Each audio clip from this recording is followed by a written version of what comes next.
Mga pare ko, kaya gusto ko po yung ganitong klaseng earbuds kasi unang-una po ay hindi po siya basta-basta natatanggal at hindi po siya masakit sa tenga. Then pangalawa po is malaki yung kanyang battery capacity. And then lastly po ay mura po yung kanyang presyo.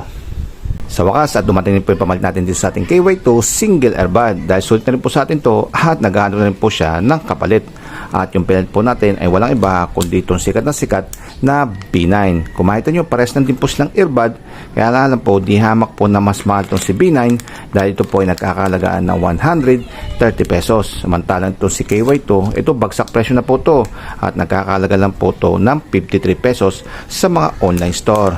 Kaya nga lang po, ang tanong, kung sulit po ba yung pinambili natin dito kay B9? So aalamin po natin yan. Nung dumating po sa atin to ay ito lamang po itong tatlo na to. At ang una po dyan ay itong ating B9 single earbuds. Then pangalaw po ay itong kanyang manual. So napakaliit at hindi ko po siya mabasa. So hindi ko na po siya babasahin. Then pangatlo ay syempre itong kanyang cable na pan-charge. At siya po ay micro USB. So hindi pa po siya Type-C, no?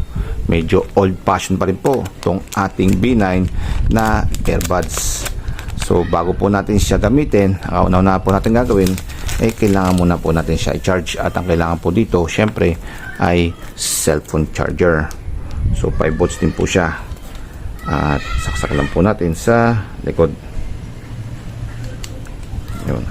At iilaw po yung kulay pula. Pag ito po ay nag-blue o green, ganun, so puno na po siya. So wait lang po tayo. Napuno na po siya, hugutin na po natin at i-on na po natin. So sa pag-on ay magkaiba po at malayo dito kay KY2 dahil ito ay touch po to. So tatouch nyo po dito para mag-on. Samantalang to si B9 ay pipindutin nyo yung gitna nyo. Ayun o, on button.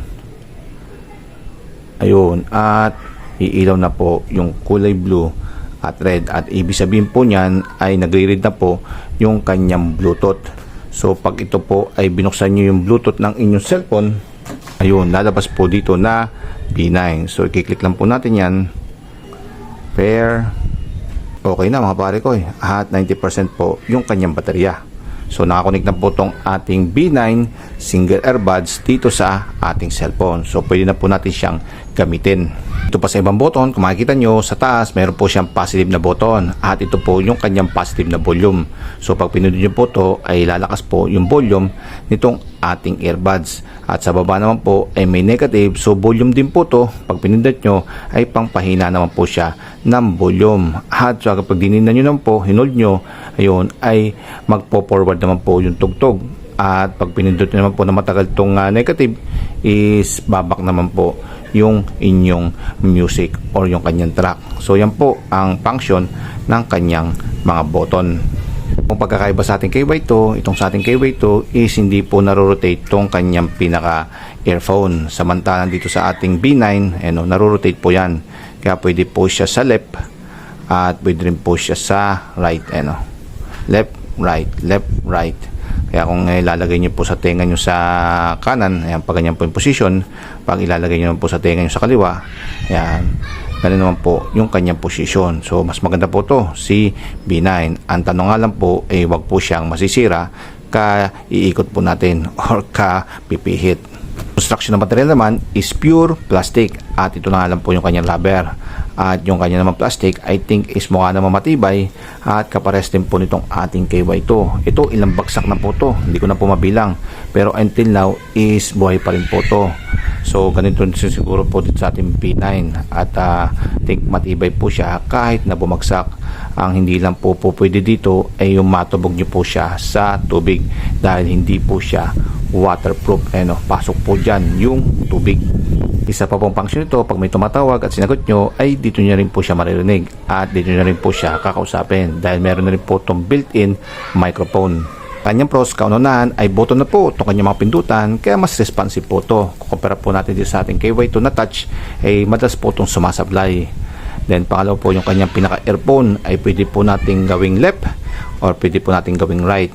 Samantalang sa ating KY2 ay left lamang po to.